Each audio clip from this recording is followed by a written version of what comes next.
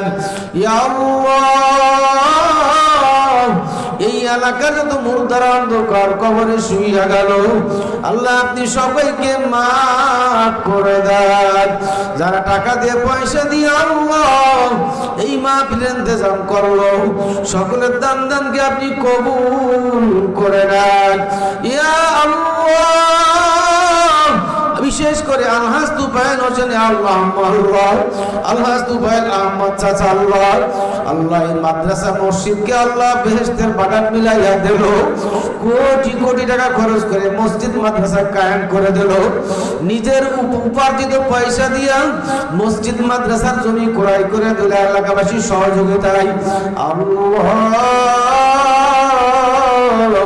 আলহাজ তুফাইল আহমদ চাচার দানকে আপনি কবুল করে নেন। সাথে সাথে যারা যারা দান করেছে সকলের দানকে আপনি কবুল করে নেন। ইয়া আল্লাহ, মসজিদ মাদ্রাসা মাহফিলের উসিলায় আলহাজ তুফাইল চাচার আব্বা আম্মাকে মাফ করে দেন। ইয়া আল্লাহ, এলাকাবাসী যারা দান দান করলো সকলের বাপ মাকে আপনি মাফ করে দেন। তাদের কবরকে বেহেশতের বাগান বানাইয়া দেন। ইয়া আল্লাহ, বিশেষ করে মাদ্রাসার মুফতি ফুরকান সাহেব হুজুর সহ যত শিক্ষক আসিফুদ্দিন একরাম আছে, তুলাবা ইজাম আছে, সকলকে আপনি কবুল করে নেন। আল্লাহ আপনি আমাদের সবাইকে সুস্থতার নিয়ামত দান করেন। আমাদের ছেলে মেয়ে বাচ্চা বাপ মা ভাই বোন সবাইকে সুস্থতার নিয়ামত দান করেন। আল্লাহ আপনি আমাদের সকলের নেক হায়াত দারাজ করে দেন। ইয়া আল্লাহ, আপনি বাংলাদেশে ইসলামী হুকুমত কায়েম করে দেন। আল্লাহ বাংলাদেশে কোরআন এবং হাদিসের সংসদ কায়েম করে দেন। ইয়া আল্লাহ, কিয়ামত পর্যন্ত এই মাদ্রাসা মসজিদকে আপনি কবুল করে নেন।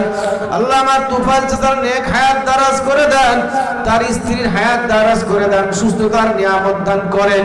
ছেলে মেয়ে যারা বিদেশে থাকে আল্লাহ সবাইকে সহি সালামতে ঈমানের সাথে আমানের সাথে চলবার চালাবার তৌফিক দিয়ে দেন।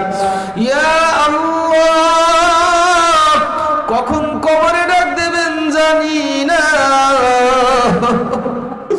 আল্লাহ আপনার আশিক পাগল না বানায়া কবরে দিয়েন না। আল্লাহ আমাদের সাথে যত মা বোনেরা হাত তুললো, আল্লাহ আমার মা বোনদেরকে আপনি মাফ করে দেন। আল্লাহ আমার মা বোনদেরকে আপনি কবুল করে নেন, তাদেরকে দিনদার পরেজগার হিসেবে আপনি কবুল করে নেন। ও দয়ার মাবুদ রে, কখন কবরে ডাক দেবেন জানি না। আপনার আশিক পাগল না বানায়া ওই অন্ধকার কবরে দিয়েন না। জান্নাতি মানুষ না বানায়া কবরে নিয়েন না। আল্লাহ আপনি গুনাহগার বান্দা বানাইয়া কবরে নিয়ে সাপের কামড় খাওয়ায়েন না। আল্লাহ জাহান্নামের আসামি বানাই আপনি আমাদের কাউকে কবর দিয়েন না। ওই জাহান্নামের আগুন সহ্য করার ক্ষমতা কোনো মানুষের নাই। ও দয়ার মালিক রে, আপনি আমাদের দোয়াকে কবুল করে নেন। রব্বির হামহুমা কামা রব্বায়ানি সগীরা।